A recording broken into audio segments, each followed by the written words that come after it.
Okay, everyone, life got in the way again and caused some delays in my videos, so I've got a little bit of an ambitious idea here.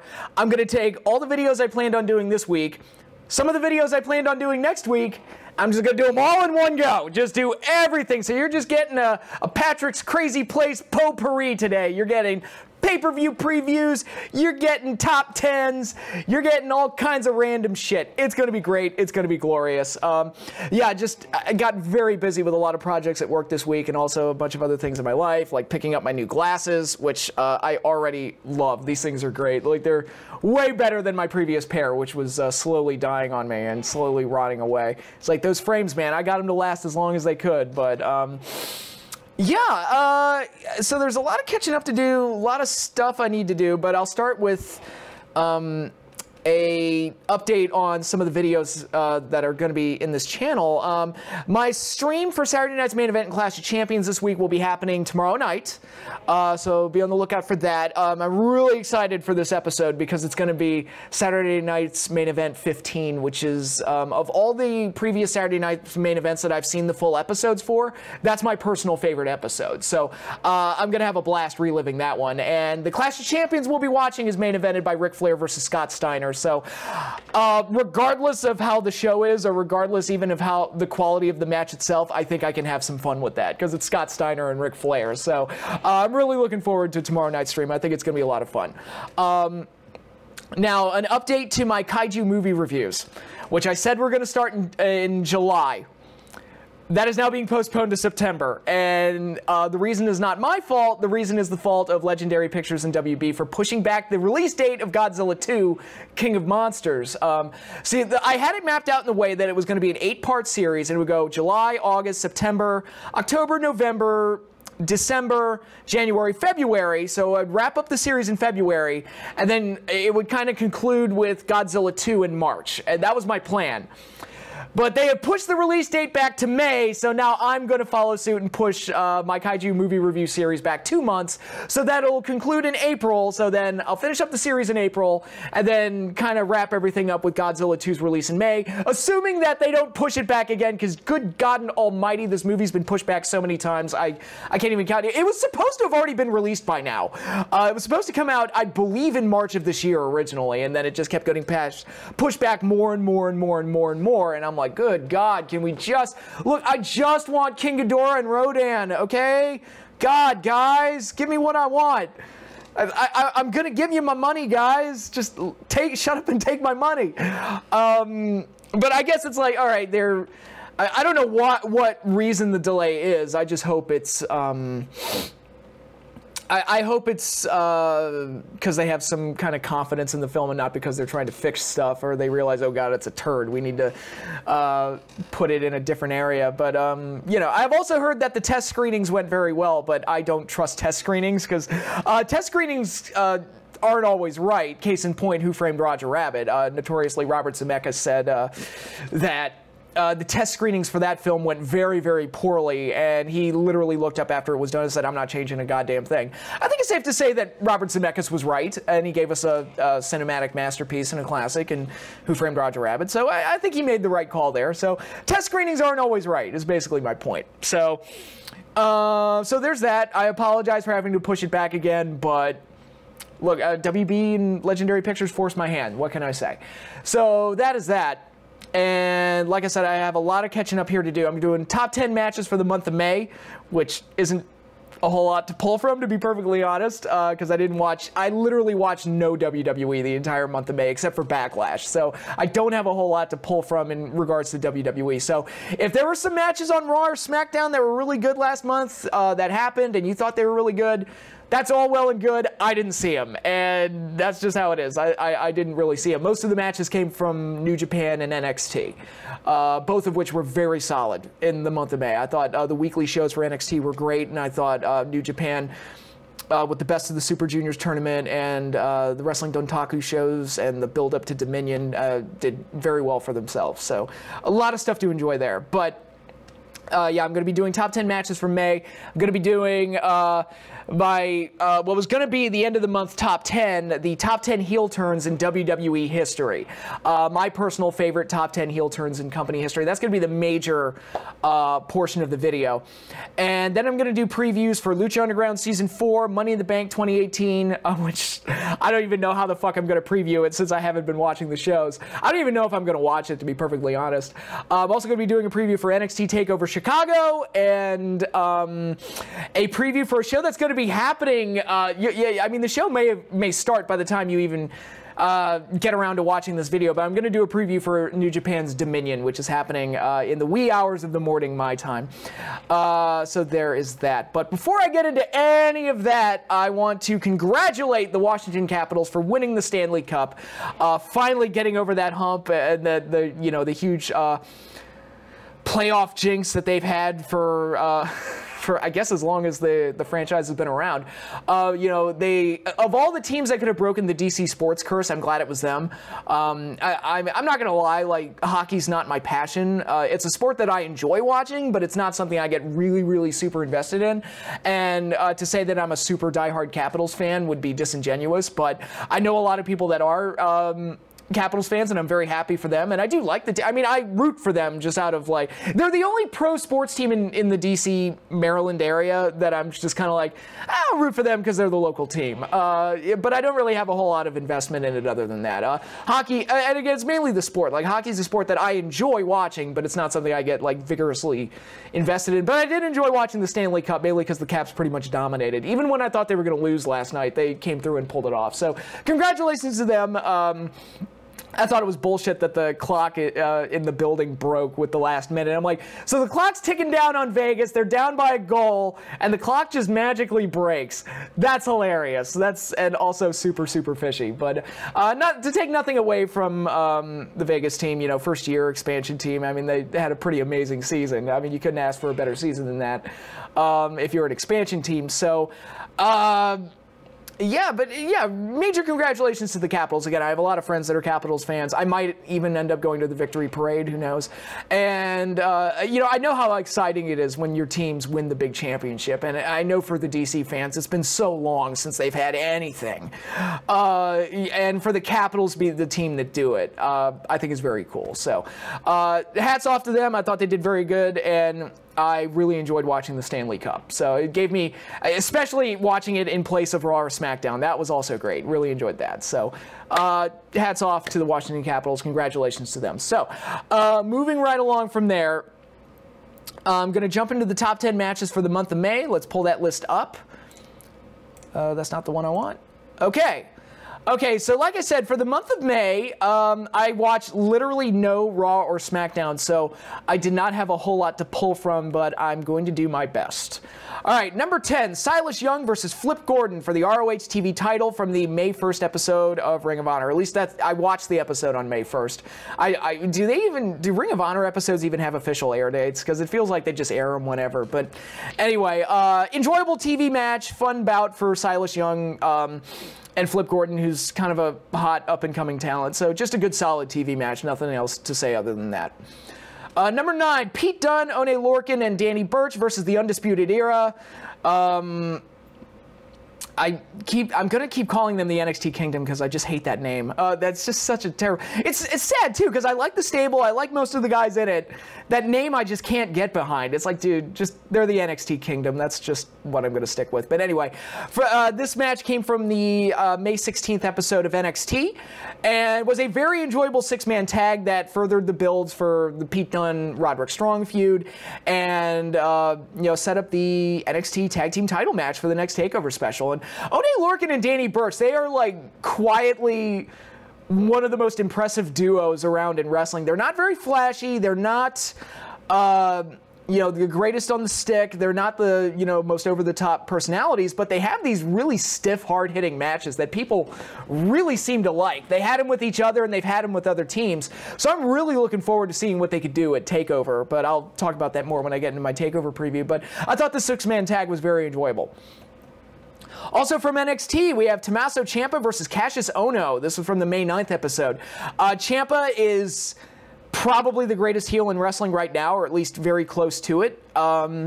I think he's been great. I think he had a really good match with Cassius Ohno here, furthering the buildup of him beating up Johnny Gargano as retaliation for defeating him at the previous TakeOver, and Ohno trying to avenge his friend and getting punished for it by suffering the wrath of Ciampa himself.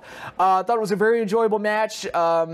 Cassius Ohno, I know I'm hard on him, mainly for his look. It's like, look, I just wish the dude would work out more, but he's a solid worker. I'm not saying he's not a good worker. I just wish he'd work on his look more. And this match showed that, yeah, the guy's a good worker and can have good matches, and put him in there with someone like Ciampa, who's a fucking heat magnet right now. I think it works very well. So, very enjoyable match. I really liked it. Number 7, Will Ospreay versus Taiji Ishimori in the Best of the Super Juniors tournament from night 1. I believe it was the first match of the tournament. Again, very enjoyable. Will Ospreay is a beast, and I think Ishimori makes for a good opponent for him. I was actually a little surprised that Ishimori didn't win the tournament, and they didn't want to do this match again at Dominion, which would have been great, although I do like the match that we are getting at Dominion. Yeah, I thought these two worked very well here, and it's nice to see the Bullet Club's Bone Soldier get a win over the IWGP Junior Heavyweight Champion. Maybe they'll have a bigger match down the road, maybe at Wrestle Kingdom or something to that effect. So, time will tell. Number 6, the only WWE match from the month of May that I both watched and enjoyed. Seth Rollins defending the Intercontinental title against The Miz at Backlash 2018, the opening bout, and the only bout from that show worth watching. A terrible, terrible pay-per-view, but goddammit, those two really worked. And Seth Rollins, who has been amazing lately, again, I haven't been watching Raw or SmackDown, but everything leading up to Backlash, Rollins has just been absolutely on fire with the matches he's been having, and Miz is one of the better promo guys, better heels in the company. So you put them together, mix magic, had an outstanding match. Great opener. Unfortunately, the pay-per-view peaked there and never recovered. But this match was incredible. And then, number 5, Kenny Omega versus Hangman Page from night 1 of Wrestling Dontaku, the main event of the show. Very enjoyable match, and I gotta say, I'm really impressed with the development of Hangman Page, who I feel is doing really well for himself and developing quite nicely. Is not quite an upper-tier talent yet, but he's slowly getting there. He's really, interacting well with guys like Cody and Omega and Ibushi, and proving he can hang with them, and is making a good showing for himself, and getting this main event spot against someone like Omega and doing as well as he did was pretty impressive, and I thought it was a very good match. Number 4, Will Ospreay versus KUSHIDA versus the, Will Ospreay versus KUSHIDA for the IWGP Junior Heavyweight title, Wrestling Dontaku Night 2. You watch these two, you expect them to have a great match. They did once again. I don't even think this is their best match. I think they've had much better ones than this, and this was still high quality work from both guys. Just the high quality junior heavyweight match that you expect out of two guys the caliber of a Will Ospreay and a KUSHIDA. I thought it was very good. From the Best of the Super Juniors tournament, the highly touted Hiromu Takahashi versus Marty Scurll match, a rare, kind of heel versus heel match that actually really worked for me. I thought both guys looked amazing in this match. Marty is just, again, you want to talk about somebody that's coming along really well. Marty is just killing it right now, and I think he's doing very well. And I like that Takahashi is starting to get the credit for being one of the better junior heavyweights out there today. I've liked him ever since his feud with KUSHIDA, but he hasn't quite gotten the love that the Marty Scurlls and Will Ospreays of the world have, and he's finally starting to get that. And I really like that, because I think he's been delivering some very good stuff. And this match was personally my favorite match that I watched of the Best of the Super Juniors tournament. It was highly recommended to me. A lot of people told me I needed to watch it, and they were right. It was very enjoyable. Ooh. All right, number 2 on my list, Cody versus Kota Ibushi at Wrestling Dontaku Night 1. Yeah, these two had a great match at Wrestle Kingdom, and I thought they probably did better here. I thought they had another outstanding match together. I think they have a very natural chemistry, with Cody being more the old school heel and Kota being the respectable, athletic guy who tries to keep it like a real athletic contest, and Cody's more the sneaky cheater type. And I think that dichotomy of personality and physical abilities makes for a very interesting matchup, and they typically mash very well together.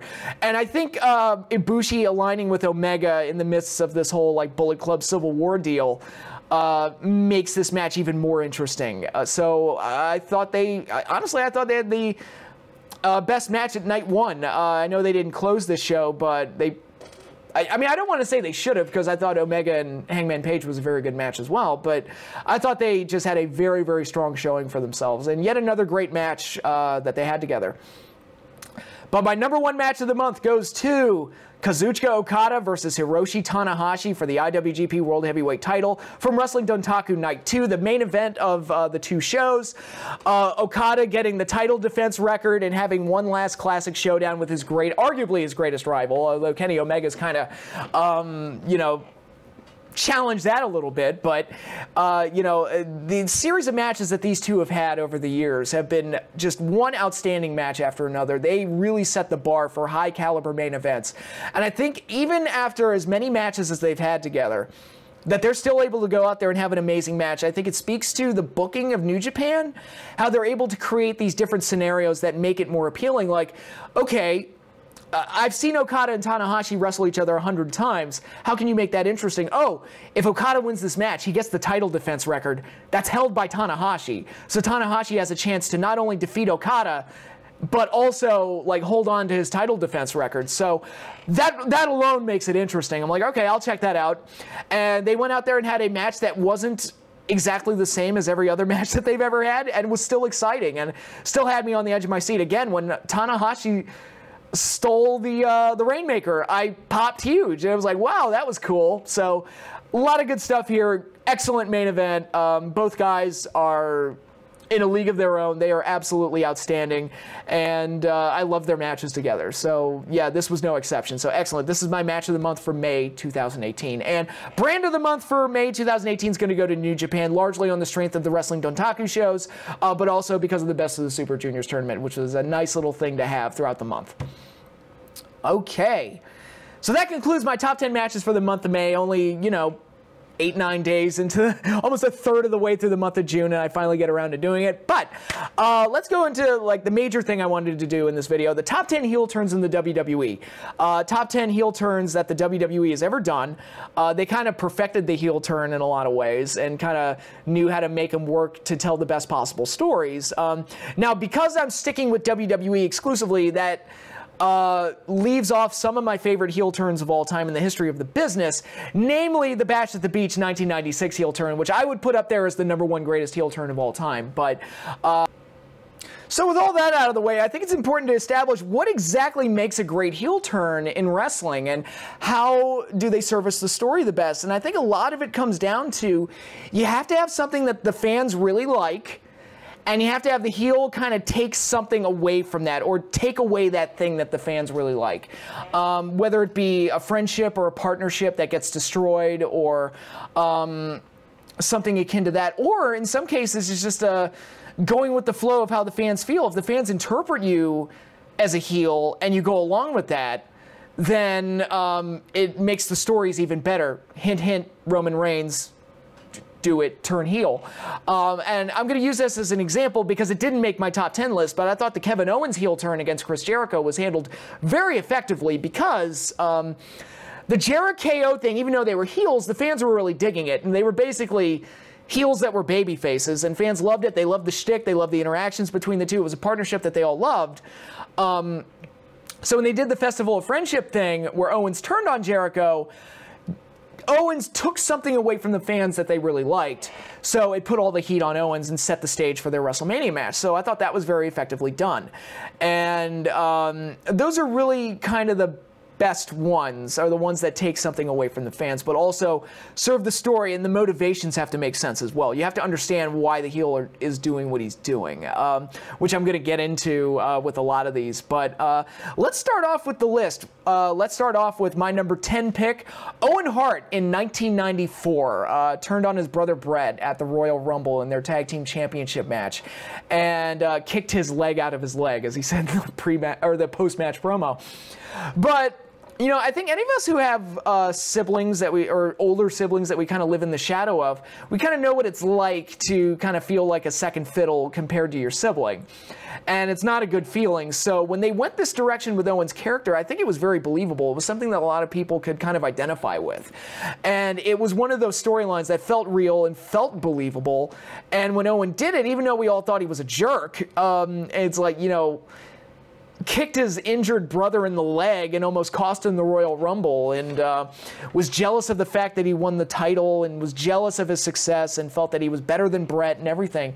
I think all of that made for an interesting character direction, and destroyed the Hart family, which was kind of, prior to that, was seen as like the greatest family in wrestling, at least in the eyes of WWF fans.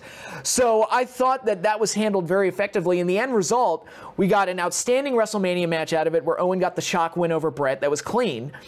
We got the cage match at SummerSlam, which is one of the greatest cage matches of all time, and was a nice kind of blow off to the feud, even though they would have other interactions after that, like the match on Action Zone and Owen costing Brett the title at Survivor Series 94 with that whole bit with Bob Backlund. But this direction of character for Owen was basically essential to establishing him as one of the main stars in the WWE. And it's a shame he never got the title, because I felt like that was something that if they had gotten to the point where Owen got the title, I think that would have been like the icing on the cake, and they could have done a lot with that. But didn't happen. But in any case, I thought Owen Hart's heel turn in 1994 was great. Number 9, CM Punk in 2009. This was handled so effectively, mainly because, I mean, you want to talk about believable character motivations. The fans booed Punk for cashing in the Money in the Bank against Jeff Hardy. And as Punk pointed out, I did the same exact thing to Edge, and you all fucking cheered. What's the difference? And don't point out hypocrisy in the WWE fans and WWE morality. That'll get you in trouble. But, the fans turning on Punk after that happened also allowed for this kind of slow build to the ultimate turn on Jeff Hardy. And given CM Punk's straight edge character, it was only natural that he would feud with somebody like Jeff Hardy, who's had a problem with substance abuse, and the fans love him anyway. And Punk feels jaded. It's like, you all are supporting this druggie, and I'm the role model. I'm the guy you should be looking up to, which should have, like, when they did the bit where it looked like Vince McMahon was protecting CM Punk from Undertaker, they should have gone that route with it, where he was like Vince's new chosen one, because he's not a PR nightmare. It's like, look, he doesn't do drugs, and he posts a positive message. I want him to be my champion. So he cheats to get Punk, to keep Punk as his champion, because he knows that Punk is a reliable, role model type, at least in his eyes. But really, he's like a jerk and is a self-righteous douchebag, and you get all that heat that goes along with it. But he didn't follow the dress code and said something snarky, and so Undertaker had to win the belt. I'm still upset about that, by the way. But the summer of Punk in 2009 was an absolutely amazing heel turn for him, and some of Punk's best work in the entire history of his wrestling career. And they did some great stuff there. And there was a point there where he was like the most interesting character in wrestling. And it's a shame that it got flushed down the drain. But which seemed to be the story of Punk's career. It's like, that seemed great at first, but then it got flushed down the drain. But especially for the Hardy feud, I thought it was very effective and very well done. Number 8, Shawn Michaels in 1997. Oh boy, Shawn Michaels, the tool, the douchebag.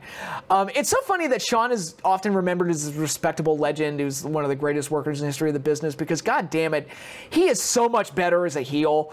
Like, he just is, like, that snarky asshole, that dick, that immature little douchebag. I mean, you just want to punch him right in his fucking face. And DX Shawn Michaels is the best Shawn Michaels in my eyes, because he was just so easy to hate, and you just wanted to watch him get his ass kicked. And really, that's why the Hell in a Cell match with Undertaker is as great as it is, because you just wanted to see Shawn get obliterated, and that match delivered in spades. That's why it's great. But yeah, when they did the turn, I guess you could say the turn was at SummerSlam, where Shawn was the referee of the Undertaker Bret Hart title match.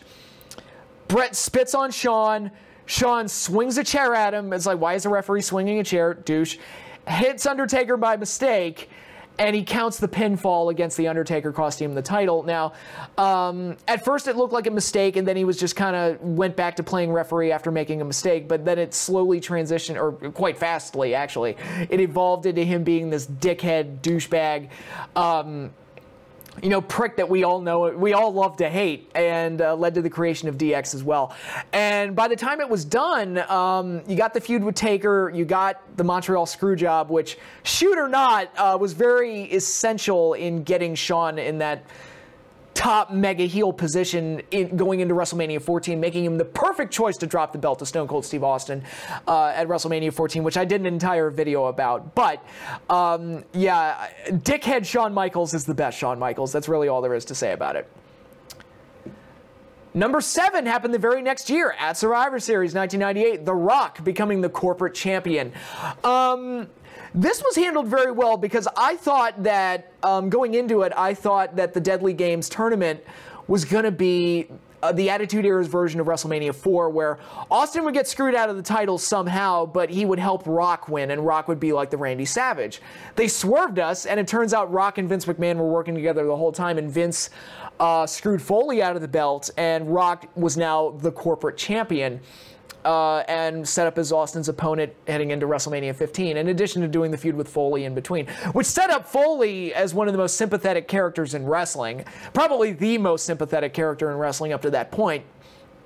And so really so many people benefited from this, but Rock being the choice as the corporate champion was perfect for this very good reason. Vince McMahon wanted a corporate champion. He didn't like having a Stone Cold Steve Austin as the guy that was carrying the belt and representing the company because he wasn't a corporate guy. He wasn't the type of guy that Vince would like. However, this good-looking, movie star-looking, charismatic, t-shirt selling, catchphrase machine, that's the type of guy that Vince likes. So Rock being in that position made all the sense in the world, and you could see Rock as that crown jewel of a guy that he would prefer over a Stone Cold Steve Austin. And that was something that was kind of missing in '98 leading up to that point, because at first Vince was just, I got to get the belt off of Austin. I don't care who holds the belt. I'll figure it out later, but I got to get it off of Austin. And that's how you get feuds like the Dude Love feud and the Kane feud, who are guys that, again, Vince thought he could get the belt off of Austin with those guys, Undertaker as well, but they weren't like that corporate champion that Vince would want to mold. So Rock filled that spot. And actually, you know, to highlight what I'm talking about, I remember there was a title match between Austin and Goldust on an episode of Raw in 1998. God, how do I remember this? I don't know, because a lot of like today's Raws in the last decade, I couldn't tell you what happened, you know, in 2011 for the most part. But 1998, I have very vivid memories of what happened. But anyway, they did this title match between Goldust and Austin, and Vince said something to the effect of, "Now, you all might be asking or wondering to yourselves, what kind of a WWE champion would Goldust make?" I would respond by saying anybody would be better than Stone Cold Steve Austin. So that really illustrates like the mindset, at least in the early months of the Austin McMahon feud. But by this point in November, it was like, all right, I need to get myself, I need a crown jewel, I need a guy. And Rock was that guy. And the swerve was very well done. I don't think anybody saw it coming, which Russo loves that stuff, but I thought this was handled effectively well, especially since it set up Rock as the top villain for Austin to overcome at WrestleMania. So very effectively done, and one of the best moves of Rock's career, because I thought it really, not only did he win his first world title, but it effectively set him up as a main event level star. So yeah, one of the best things that Rock ever did. And as even though this one didn't make the list, I would also, like, maybe as an 11, Rock turning heel as the Hollywood Rock in 2003 was awesome and one of the best decisions that Rock ever made for his career. Again, the fans turned on him. They interpreted his budding movie career as like disrespectful to wrestling. He's leaving us. He's a jerk. Fuck him. Blah, blah, blah.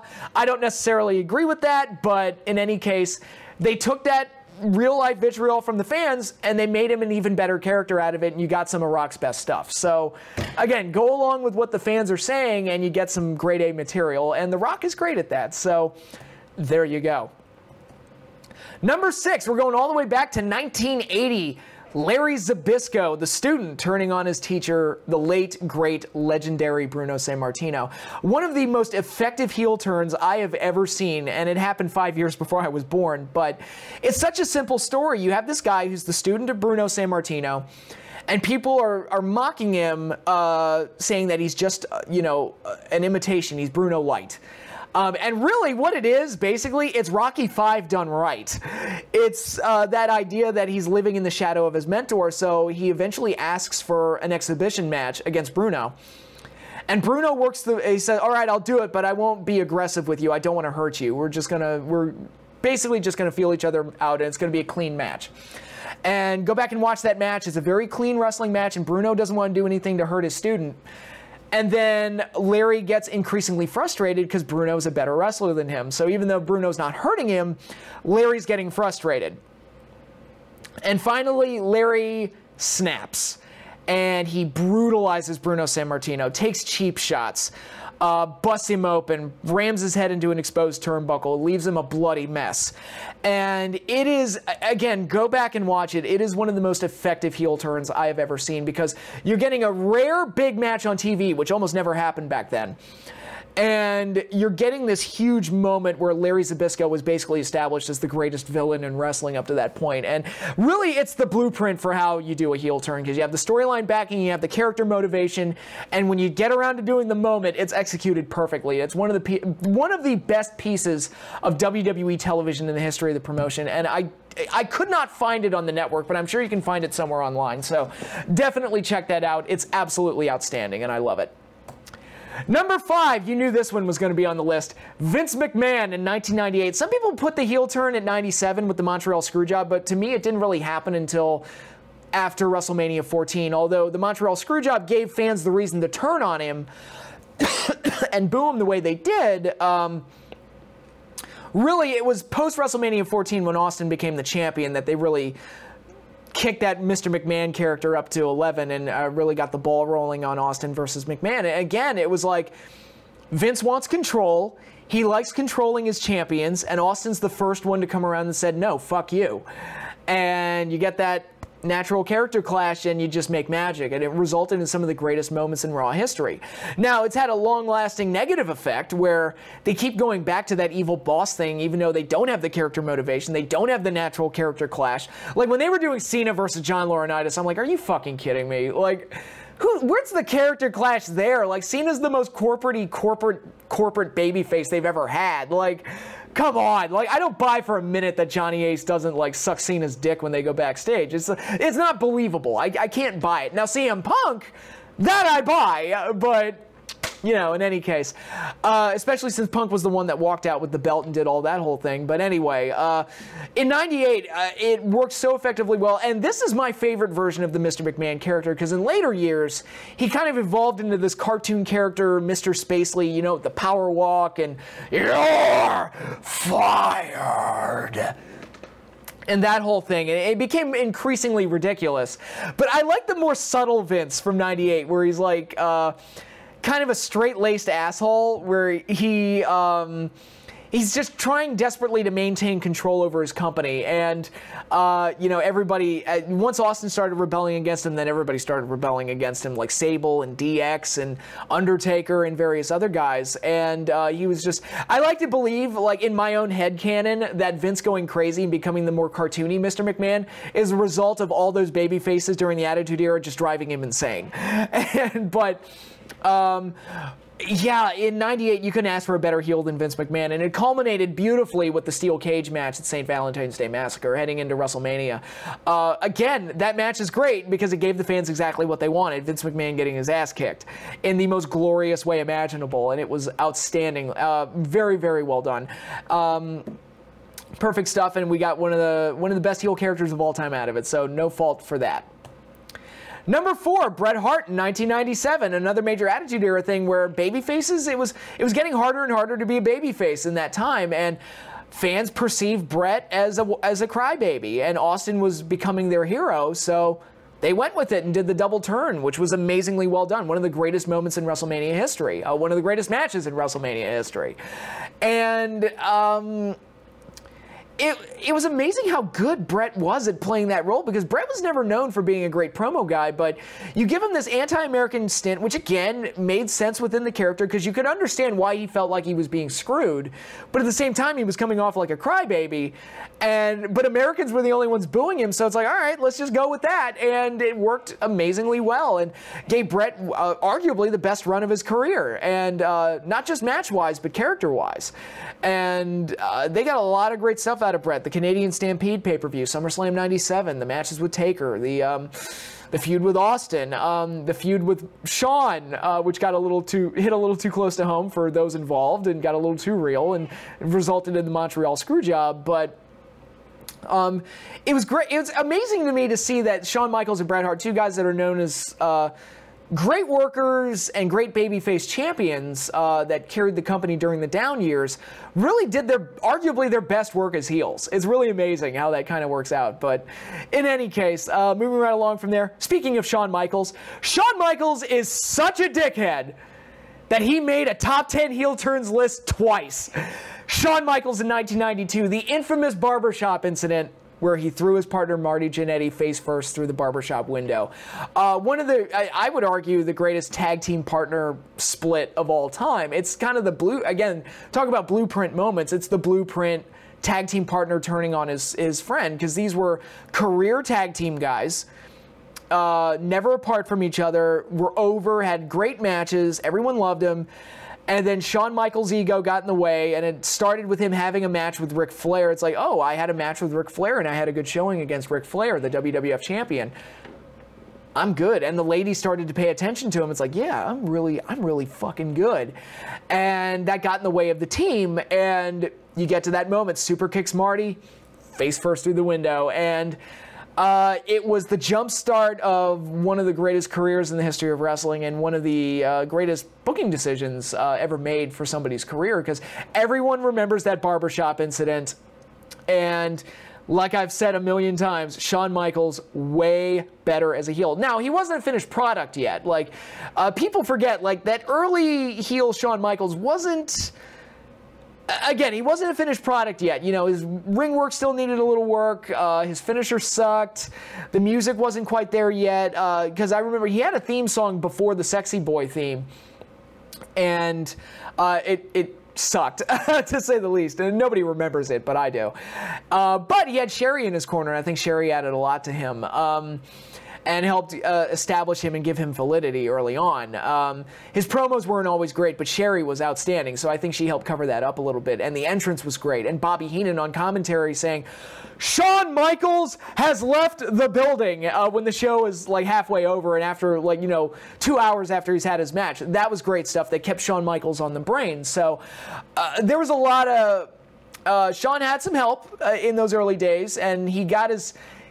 again, not a finished product, but he got his foot in the door. He got some solid grounding and a solid foundation that eventually led to one of the greatest careers in the history of professional wrestling. So, great stuff there. Now, number 2 on my list, Andre the Giant turns on Hulk Hogan, setting up their epic encounter at WrestleMania 3. This is kind of like... And again, like, you know, the guys turning on Hogan, it got to be almost a trope, especially by the time Sid Vicious did it. But yeah, you had the Orndorff heel turn, which I considered putting on this list. It barely didn't make it, but we'll call that one number 11 or number 12, right around Hollywood Rock. But you know, it seemed like Hogan was such a big babyface at the time and cast such a huge shadow over all those around him that it was only natural that people would get jealous of him, even if it was someone like Andre the Giant, who was a big attraction, huge star, lovable character, big, you know, Hogan's #1 ally. But, you know, he congratulated Hogan right after Hogan won the title, but even someone like Andre the Giant can be jealous of someone else's spotlight, and the end result was an amazingly well-done moment, especially with Heenan. You know, Andre joining up with Heenan, getting in Hogan's face, and telling him, you used this man, you stood behind him, and blah, blah, blah, and, you know, you held him back, and you never once gave him a title shot, and all this other stuff, and was amazingly well done. You just get that simple moment of Andre... well, Hogan says, this is not happening, Andre. We're friends, Andre. We're friends, Andre. Please. And Heenan says, you don't believe it? Maybe you'll believe this, Hogan. And Andre rips the shirt and the crucifix off of Hogan and just throws it on the ground with disdain. And you get some of the... I mean, really, I can't think of any feud in WWE's history that resulted in more material for the WWE than this feud did, because out of it, and granted, I know the motivation for some of this was also to fuck over Crockett, but Hogan Andre gave them that attraction that they could create these shows to fuck over Crockett. You got Survivor Series out of it, you got Royal Rumble out of it, you got the main event out of it, which is the most watched wrestling program in the history of American TV, and you got WrestleMania 4 out of it. And so WrestleMania got bigger, and even SummerSlam, what was the main event of the first SummerSlam? It was Mega Powers versus Mega Bucks. So they got a lot out of that Hogan-Andre feud, and it started with this epic moment. And I'll be honest, I love Andre as a heel. He's just got this, like, the looks of disdain that he has and the way he just fucks with people in the ring. I really enjoy Andre as a heel. But yeah, number 2 heel turn in the history of the WWE. But number 1 is going to go to another turn on Hogan moment. Randy Savage in 1989 from the main event, the second main event, where the Mega Powers exploded. And it was something that they were setting up over the course of a year, where Randy's increasing jealousy of Hogan, not only Hogan's stardom, but also Hogan's increasing interactions with Miss Elizabeth. And really, again, you know, you had this thing that was over called the Mega Powers, and was really, really great. They were so powerful and so strong together, you almost felt like the only thing that could stop them were each other. Like, because no team was going to match up against the Mega Powers, but any, like, destruction of that team was going to have to come from within. And, you know, you look back on it, it's like, man, I kind of don't blame Randy for getting mad, because if my best friend hugged my significant other the way that Hogan hugged Elizabeth, I wouldn't like it either. And, you know, there was that bit where he kind of touched Miss Elizabeth on the hiney, but it was like, no, I was trying to stop her from falling down off your shoulder, blah, blah, blah, all this other stuff. It was like, you know, if I were Randy, I'd be a little upset too.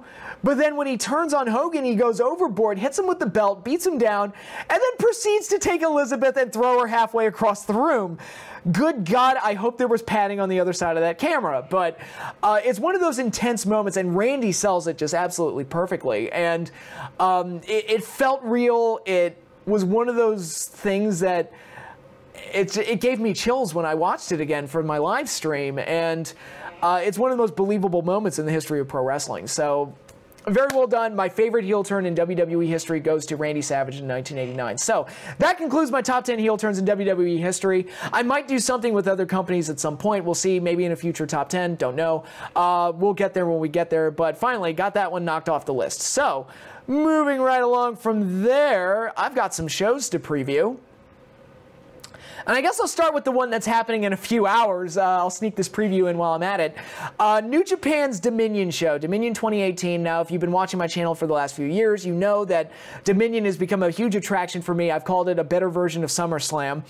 It's just become like one of New Japan's big shows, and you expect it to be almost as good, if not better, than Wrestle Kingdom. It's become a huge, like, tentpole show for them.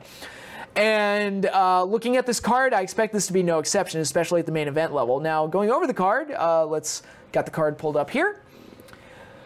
All right, we got Suzuki Gun, El Desperado, and Yoshinobu Kanemaru defending the Junior Heavyweight Tag Team Championships against Roppongi 3K. It's very refreshing to see a title match that doesn't include the Young Bucks, although the Young Bucks are in the show in a title match, but we'll get there soon. I expect this to be a good, solid, action-packed opener, not much more than that. Don't know who's going to win. I guess I'll pick Roppongi 3K to win the belts back, but again, it could go either way. But I expect that to be a nice, good, solid opener. Next up is the only match on the card I really don't care about. It's Juice Robinson and David Finlay versus members of Chaos, Jay White and Yoshihashi. If you have a tag team match and the one I care about the most is Juice Robinson, you're probably in trouble. David Finlay is somebody I just don't see the appeal in. Jay White has been a disappointment as the Switchblade character. He's yet to impress me. So I'm not expecting a whole lot out of this match other than a continuation of getting towards Juice Robinson versus Jay White, possibly at the G1 US shows. It's a filler match. I don't really have anything other than that to say. I just hope it's not too long. Next up is another tag team match that's way more interesting. Tomohiro Ishii and Yano taking on Minoru Suzuki and Zack Sabre Jr. This one's going to be good. I've said before in the past, I think Yano and Suzuki have great chemistry because Suzuki is... You know what it is? And I'm going to make an odd comparison here. It's Abbott and Costello meet Frankenstein. The thing I love about that movie is that Abbott and Costello are totally doing their shtick. They're totally doing their comedy bits. But the monsters act like the monsters. They act, you know, because the Wolfman's in that movie, the Frankenstein monster's in that movie, and Dracula's in that movie, with Lon Chaney Jr. playing the Wolfman and Bela Lugosi playing Dracula. And they act the way they would in any other Universal monster movie. So they act like the monsters. So that to me makes it funnier that you have like these goofballs interacting with these dangerous monsters that could kill them at like any moment. And here you have that where you have this really funny, goofy guy in Yano taking on Suzuki, who is legit the scariest human being in pro wrestling. So I think their chemistry is very natural because it's like Yano is like this weirdo goofball that manages to get over on Suzuki somehow. And Suzuki, when he gets his hands on him, fucking murders him. So I really like the chemistry that they have together. And I think this match is going to be very, very good, especially since, you know, you have Ishii, who's like this hard-hitting, stiff warrior that could go up against the Suzuki, and you have Zack Sabre Jr. who can tie people into pretzel knots and do whatever the fuck he wants. So this is one of those tag team matches I'm actually really looking forward to because I think this one could be a hoot, both from like a technical standpoint and from an entertainment standpoint, because I think Yano and Suzuki, like, I could watch those two go at it all the time. I think they're great with each other. Next up is a Never Openweight Championship match. It's a triple threat. Hiroki Goto defending against Michael Elgin and Taichi. I think I would have liked this match better if it was just Goto and Elgin, but in any case, I think this will be a really good, like, hard-hitting match between guys that do crazy shit with each other. So I think this will be fun and good. I'll pick Goto to retain, I guess, but whatever the case, I think it'll be a pretty good match. And then, this is going to be one of the interesting matches. For the IWGP Junior Tag Team Championships at the heavyweight level, we've got Sonata and Evil defending against the Young Bucks. Matt and Nick going for the big boy tag team championships. This is going to be interesting. And I love Sonata and Evil as a team. I thought they had a very good match at Wrestle Kingdom where they won the belts, and the Bucks have come on after I was hard on them for so long. They have become two of my favorite guys to watch. It's amazing, like, the transformation they've made and how easily they've won me over. But I expect this to be one of the highlight matches of the show. I'll pick the Young Bucks to win the belts. I think it would be very cool if they won the belts, actually. So I expect this to be a very entertaining match and very good. This is going to be some really good stuff. Next up is a six-man tag team, kind of a cool attraction match. We've got this ultimate babyface team, Hiroshi Tanahashi, Jushin Thunder Liger, and Rey Mysterio Jr. taking on members of the Bullet Club, Cody, Hangman Page, and Marty Scurll. So you got three very talented guys on the Bullet Club taking on three very cool, likable baby faces. I think this is going to be a fun match. Yes, I know Liger's old. Yes, I know Tanahashi's beat up, although he had an amazing match with Okada, so he can still go. And Rey Mysterio's like in the best shape he's been in years. So, and you've got the Bullet Club, who all three of those guys are doing great work these days. So, I think this is going to be a really fun match. It's a fun, like, one of those. Again, it's one of those like feel-good. I don't want to call it a popcorn match, but it's a feel-good match, given the talents involved. And I think this could be one of the sleeper hits of the show. I'm really looking forward to this one. I think this could be fun. And now we're getting into really like the three main events of the show. Will Ospreay taking on Hiromu Takahashi, who won the Best of the Super Juniors tournament. Very interesting pairing. Again, I'm surprised they didn't do Ishimori in this spot, but I'm glad that Takahashi's getting the nod here. I think these two could have an amazing match with each other. It's one of the. I don't think I've seen Takahashi and Ospreay go at each other, because I've seen when they had the four-way at Wrestle Kingdom. It's like, all right, I've seen Ospreay and Kushida, I've seen Ospreay and Scurll, I've seen Scurll and Kushida, I've seen Kushida and Takahashi. I don't think I've ever seen Takahashi and Ospreay. So we're kind of getting the, at least for me personally, we're getting the last one checked off that box, and I think this could be an amazing match. And like I said, I'm a big supporter of Hiromu, and I think he's done really well. Ospreay is really something special. And again, it's kind of, for me personally, he's kind of the second coming of AJ Styles. And I think if he avoids the injury bug and he continues to insert more and more psychology into his matches, which I mean, as far as like spot monkeys go, I think he's like one of the better workers of the bunch as far as having like really good, well-paced matches. But you know, he gets the label of a spot monkey, but I don't think it's entirely deserved. I think he's only going to get better and better and better. Again, if he avoids the injury bug and continues to work on those little nuances that make the matches really great, I think Ospreay's really going to be something special for years to come. But I'm going to pick Ospreay to retain, but I think this match is going to be great, and I'm really looking forward to it. Next up, we've got Tetsuya Naito defending the Intercontinental Championship against Chris Jericho. A feud that has been handled amazingly well with some great promos from Jericho and some great video packages with Naito and great moments where Jericho attacks Naito. So this is going to be very interesting because I could honestly see Jericho winning here and taking the Intercontinental title. Just to kind of, with them eventually doing a rematch down the road where Naito beats him. If not at Wrestle Kingdom, then maybe even sooner than that. Who knows? Maybe even at the G1 US shows. Maybe they'll have Jericho involved in that. Who knows?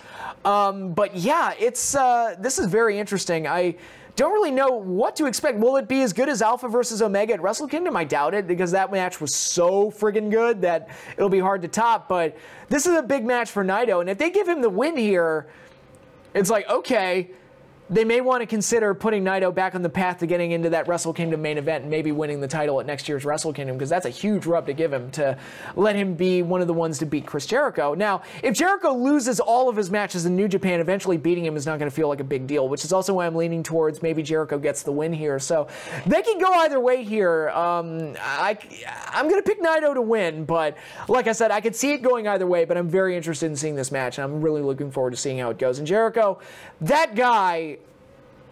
And Jericho can do pretty much whatever he wants at this point, and is one of the biggest attractions in wrestling right now. He's literally, in the same year, he worked Wrestle Kingdom, he worked Greatest Royal Rumble, and now he's back to friggin' New Japan working their second biggest show with Dominion. So it's like, dude, rock on, man. Like, I love that shit. I just love whenever somebody's able to carve like a position for themselves like that and do great work, but yeah, basically what Cody's doing right now, or Cody can pretty much do whatever he wants. I'm like, good for him, he earned it. So, and good for Jericho, he earned it. And I think this is going to be one of the major attractions of the show, and hopefully it turns out really, really well. And finally, we've got the main event, the main reason I'm excited for this show. Kazuchika Okada defending the IWGP Heavyweight Championship against Kenny Omega. No time limit. 2 out of 3 falls. This is the perfect match to give these two, because they had the match at Wrestle Kingdom last year, which Okada won. Then they had the rematch at Dominion, which went to the 1 hour time limit draw, which I think is their best match. Amazing, amazing match. Loved it. That's going to be their gold standard. That's going to be super fucking hard to top. I doubt they're going to beat that match. That's how good, how much I love that match. But I'm going to have a ton of fun watching them try. But that match ended in a draw. Then they had the third match at the G1 Climax tournament, which Omega won. So now you have 3 matches, 1 win apiece, 1 draw. So it's like they're all pretty much evened out. Now it's like, all right, title on the line. There's no time limit, so there's not going to be that time limit draw again. 2 out of 3 falls. Who fucking takes it? And I am really looking forward to this match. And again, it's the stipulations put onto this match perfectly fit what they had done previously, and it's the perfect next step for these two. And man, I know Okada wins all the time, and betting against him seems silly at this point, but I'm looking at, what's for the future, and I don't know who they could have Okada work with moving forward, unless they want to do another Naito match later in the year. But, I'm looking ahead. It's like, I feel like Okada's kind of beat everybody, and also he's broken all the records, so there's really not a whole lot of reason to keep the title reign going, because again, he's beat all the records. But I could also see Cody, who got put onto this card through the 6-man tag, I could also see Cody doing something that'll cost Omega the match and keeping their feud going. So it'll be interesting. It'll be very, very interesting. Man, I'm gonna pick Omega to win the belt.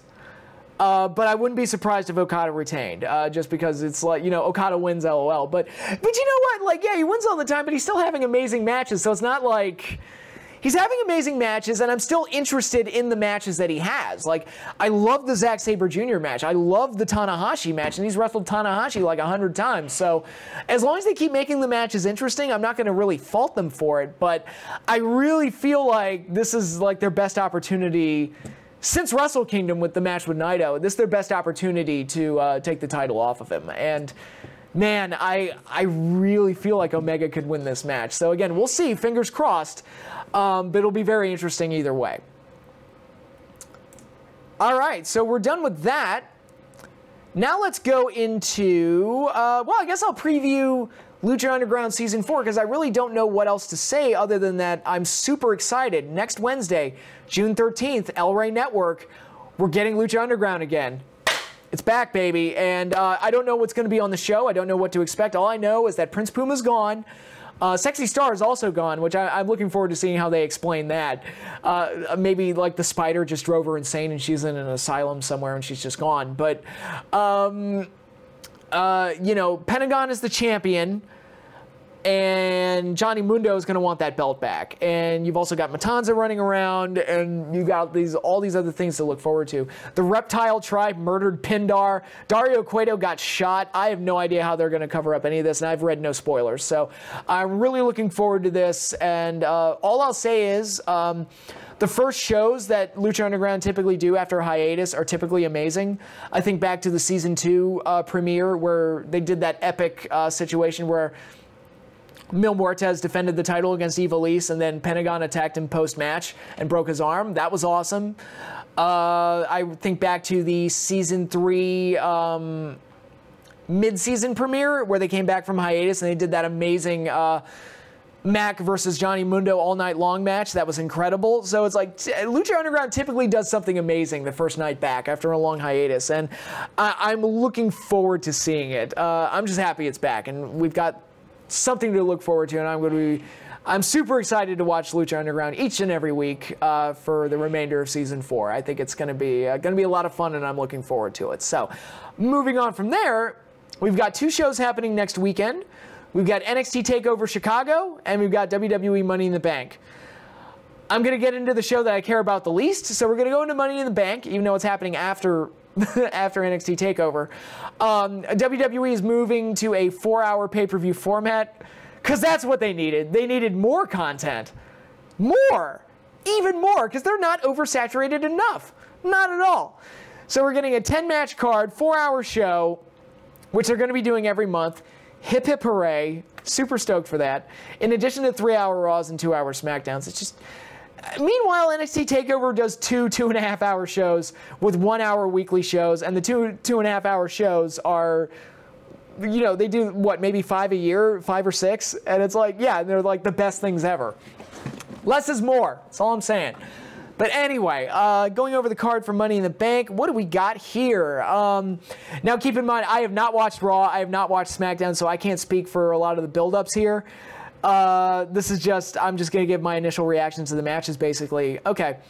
Daniel Bryan versus Big Cass, follow-up from Backlash. You know, very interesting, because I've heard that Daniel Bryan hasn't signed a new contract yet, so it'll be very interesting to see what happens here. Are they going to have Big Cass go over Daniel Bryan if Daniel Bryan's leaving? Don't know.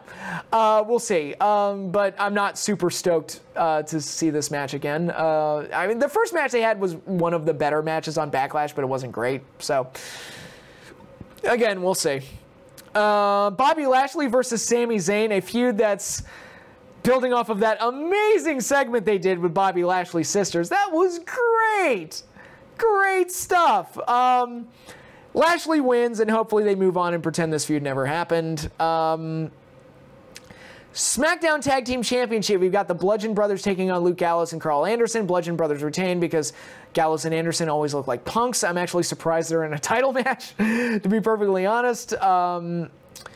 Intercontinental title, we got Seth Rollins defending against Elias. That will probably be the match of the night. Well, I mean, we've got 2 ladder matches, but I think Seth has just been so great lately that... you know, I think, yeah, he'll probably carry Elias to some... And Elias has been one of the better acts throughout the year. I think these two could probably work well together, but who knows. We've got SmackDown Women's Championship, we've got Carmella defending against Asuka. My guess here is that Carmella wins by DQ or countout and saves her title. We've got Nia Jax taking on Ronda Rousey, which for the Raw Women's title, which was set up horribly because all of Nia Jax's character development as a babyface basically got thrown out the window just to give Ronda Rousey someone to work with. It's way too soon for Ronda Rousey to be getting a title shot, in my opinion. I felt like that should have been saved for WrestleMania next year. You could have done the slow, long-term build-up, but they couldn't put her in a ladder match. But it was this weird thing where it's like they booked themselves into this corner, and rather than just not having Rousey on the show or doing something else with her, they just put her in the fucking title. Because you don't have to have a Raw Women's title match at this pay-per-view, but they feel like they do. You had a storyline going with Mickie James, with I guess they've dropped. I don't know. You could have done something with, like, my idea was to do like Mickie and Alexa versus Ronda and Natalya at this show, and then use that to kind of springboard and transition into Natalya versus Ronda, where Natalya turns on Ronda, get that feud.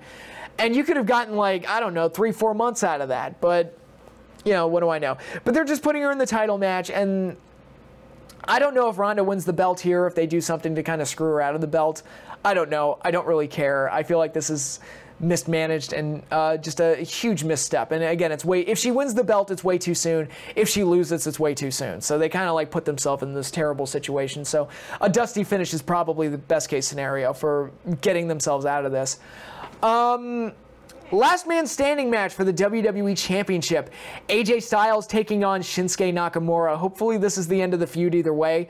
I guess Shinsuke wins the belt here. I don't know. But Shinsuke hasn't quite gotten over the way that they've hoped he would. These matches haven't been as good as I think they hoped they would. Although someone told me that they had a really good match on SmackDown a couple weeks ago. I'm like, yeah, I've been watching, so I wouldn't know. But hopefully they're able to find some of that Wrestle Kingdom 10 magic and put on a great match. Hopefully. One can hope. Or they may just go out there and just kind of soft hit each other and then low blow each other 10 times each. Who knows? Really, they should have saved their burn-off match for Great Balls of Fire. I mean, that's the natural, perfect place to have the burn-off to this. But anyway, Money in the Bank ladder match, the women's ladder match. We've got Ember Moon, Charlotte Flair, Alexa Bliss, Becky Lynch, Natalya, Lana, Naomi, and Sasha Banks. I'm going to go with Charlotte to win the briefcase. I could see Alexa winning it. I could see Natalya winning it. Lana winning it, don't you dare. Becky Lynch, no way. Ember Moon, maybe, but it might be a little too soon. Naomi, maybe. I'm surprised Bayley's not in this. Yeah, Sasha, maybe, but really I'm leaning more towards Charlotte Flair to win the briefcase, but again, we'll see. Yeah, I mean, multi-man ladder matches, or I guess multi-woman ladder matches in this case. It's hard for me to get excited about those because they're all kind of the same to me. Who gets the prize is more important than the match itself, which I guess you could say the same thing about the Royal Rumble, but the Royal Rumble is more fun with the stats and how everybody keeps track of the entry number and the surprise of who comes out next and all of that. That's more fun than a bunch of people diving off ladders and hurting themselves. I mean, these matches all blend together for me, and like I said, the result is cooler than the match itself. But anyway, the men's Money in the Bank ladder match, we've got Braun Strowman, Finn Balor, The Miz, Rusev, Bobby Roode, Kevin Owens, and Samoa Joe, and a member of New Day, either Big E, Kofi Kingston, or Xavier Woods. I've heard that it's going to be Big E. I would think it would be Kofi Kingston since he typically shines in these type of matches, but who knows? Bobby Roode, as long as they keep him face, absolutely not. Miz, they've already done it with. I don't think they'll do it again. Rusev, haha, no, we can't reward the guy that got over. Fuck that. Samoa Joe, no. I just don't think Joe's... I mean, if Backlash is any indication, I don't think Joe's catching on the way they hoped he would. Braun Strowman is too obvious, so I think they won't do it. Finn Balor, maybe. My top picker, I'm going to go with Kevin Owens to do it, because I think him with a Money in the Bank briefcase and a cheap shit heel like cash-in is kind of indicative of his character. So I can see them doing that. So I'm going to go with Kevin Owens to win the briefcase. But the true main event of the show, the match that will almost assuredly close this show, Roman Reigns versus Jinder Mahal.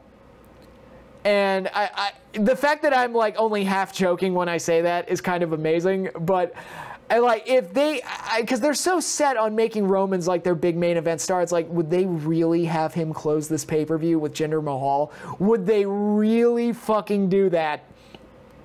And if they do, if you thought the reaction to the Backlash match was bad, holy shit, because some fans like Samoa Joe. I don't know anybody who gives a shit about Jinder Mahal. Like, and the ones that do are like people that are like WWE sheep that like just will like anything that the WWE does, but really nobody gives a shit about Jinder Mahal. I mean, I don't want to believe they'll actually close with this match, but if they do, holy shit. And even if they don't close with this match, I don't care anyway. So really, it's like, I mean, Money in the Bank, it's not necessarily a terrible card. I just haven't been following Raw or SmackDown. So ergo, I don't care about literally anything that they're doing on this card.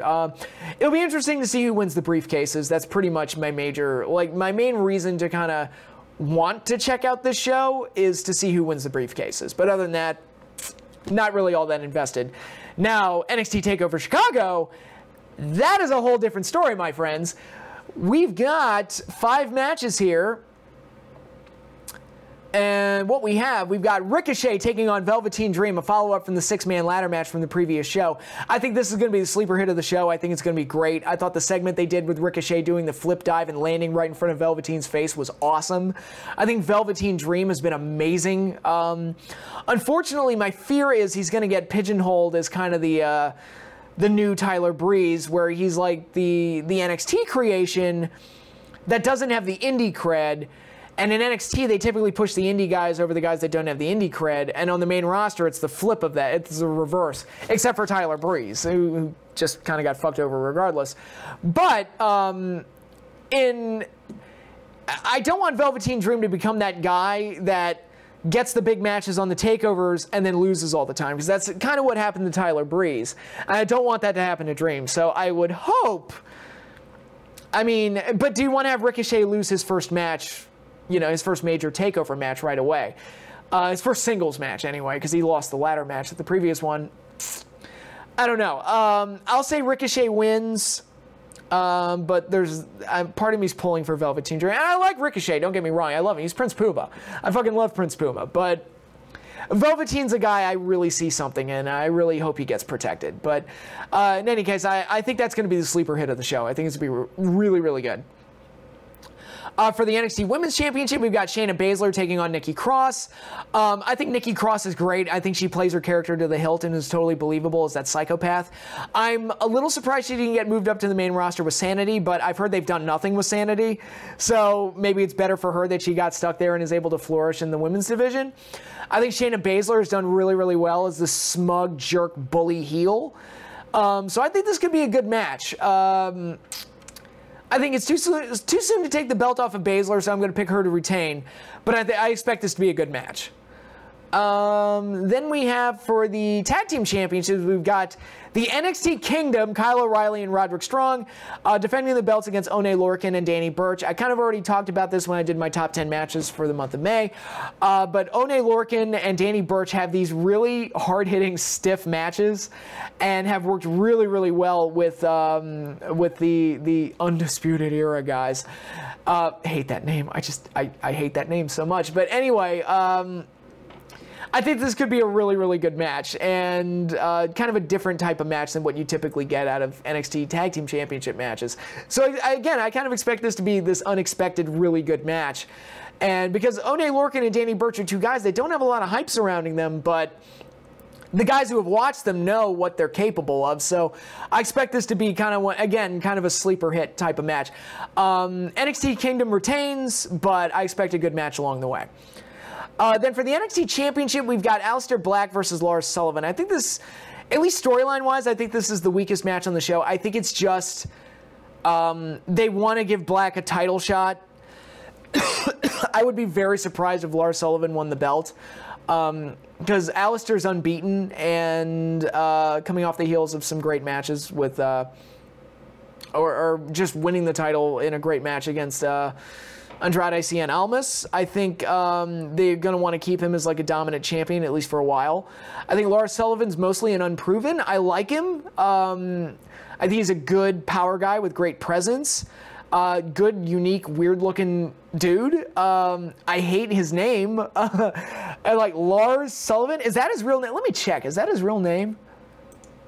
I sincerely... Yeah, that's his... No, his real name is Dylan Miley. And they're calling him Lars Sullivan, so the name you created for him was Lars Sullivan? Dude, I'd have called him, like, I don't know, like, you know, something like Earthquake. Like, not exactly like Earthquake, because that's John Tenta's name, but something like that. I wouldn't call Earthquake, like, Lars Sullivan, or something lame like that. Call him, like, Titan. Call him, I don't know, like... Hercules, well, there's been a Hercules, but you know what I'm saying, like, call him something cool, not friggin' Lars Sullivan. Does that scream powerful guy to you? No, and it's one of those things, it's like, it's the only thing wrong with him, because I like literally everything else about him, but, like I said, he's mostly an unproven in matches like this, so it's a big match for him. I don't think he's going to win the belt. They may do, like, a DQ thing, and then they do a rematch down the road, but for right now, I think Lars is just there to be an opponent in an NXT title match for Aleister Black, and I don't expect Black to lose the belt here. So storyline-wise, it's probably the weakest match, but they may do something really good with each other. And again, I like Lars and I like Black, so they may connect and have some good chemistry and may do something really good with each other, so who knows. But main event of the show, I'm expecting them to close yet again. Tommaso Ciampa versus Johnny Gargano in a street fight. Following up from their amazing match from WrestleMania weekend, I expect this to be a worthy sequel and a great bout. They've done some amazing stuff on the NXT episodes building into this match with the bit where Candice LaRue accidentally got hit during one of their scuffles. Tommaso Ciampa... injuring Johnny Gargano's neck, and the whole bit with the ambulance where he was standing on top of the production truck looking down at the ambulance as Johnny was being carted away. Really, really good stuff. Ciampa has become like one of my favorite heels in wrestling right now. I think these two have had a great feud going, and I expect this to be a not as good as their WrestleMania weekend match, but a worthy sequel to it. I think EC3, given what they did on TV, I think EC3 is going to come out and cost Gargano the match. Ciampa gets the win. And I think that's where they're going to go with this. So, yeah, I expect this to be another great takeover. I expect it to blow Money in the Bank out of the water. And that is that. That is typically the case of the NXT TakeOver. Has there ever been a case where the WWE pay-per-view that happened the next night was better than the TakeOver? I can't think of one off the top. I feel like it has happened, but I can't think of one off the top of my head. But most of the time, the NXT show is better anyway. But... that concludes my massive, long-ass video right before midnight. Okay, so I'm making terrible time here, actually. I should probably think about going to bed soon. But that is all I have for you here. Thank you all for watching this amazingly long video that I did. Again, I wanted to get caught up and then get ahead of the game and just do a bunch of shit that I had planned for next week and just knock it all out right away. So maybe it'll free me up to do some different videos next week. Who knows? But that is all I have for you here. Like I said, we've got some big shows coming up. Be sure to check out Dominion. Be sure to check out Lucha Underground. Be sure to check out TakeOver. And I guess if you want, check out Money in the Bank. I don't know. I don't really care. But again, I haven't been watching Raw or SmackDown, so I have no reason to care. But hopefully you all have a great weekend. Hopefully you all... enjoyed this video, and thank you all for the support. Be sure to like, subscribe, comment down below, hit the little bell so you get all the notifications when my videos come out. But I have left myself winded. I am done. So, yeah, the next time you'll see me will be for tomorrow night's live stream, where I'll be watching Clash of Champions 15 and... no, Clash of Champions 14 and Saturday night's main event 15. So, check that out. I'm probably going to start around 8 or 9 p.m. Follow me on Twitter. You'll get the exact timing for sure. But that is all I have for you tonight. So, y'all have a good one. Enjoy your weekend, and peace out.